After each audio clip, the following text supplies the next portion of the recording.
നമ്മൾ ചുമ്മാ ഫ്രണ്ട്സൊക്കെ ആയിട്ട് ചുമ്മാ വണ്ടിയിൽ ഇറങ്ങിയതാ. അപ്പൊ ഒരു ചേട്ടൻ ഇങ്ങനെ ഒരു വണ്ടിയിൽ ഒരു പായസൊക്കെ ആയിട്ട് പോണ്. അപ്പൊ നമുക്കത് കുടിച്ചു നോക്കാം എങ്ങനെയുണ്ടെന്നുള്ളത്.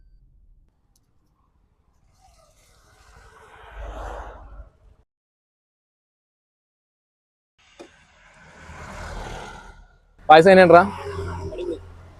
എങ്ങനെയാ? അപ്പൊ ഞാനും നിലവിൽ 4 റൂട്ടാണ് പോണത്. ആലുവ പ്രൈവറ്റ് റൂട്ടും KSRTC റൂട്ടും, പിന്നെ നമ്മുടെ കാലടി, പിന്നെ പട്ടിമറ്റം റൂട്ട്. ഈ 2 കാലടിയും പട്ടിമറ്റം റൂട്ട് ഇപ്പൊ പുതിയതായിട്ട് തുടങ്ങാൻ പോണെയാണ്. അപ്പൊ നിലവില് 10 ലിറ്ററിന്റെ ഫ്ലാസ്ക് ആണ്. ഒരു 75 ഗ്ലാസ് ഒക്കെ ഉണ്ടാവും. അത് കുറച്ചും കൂടിയും വലുതാക്കണം.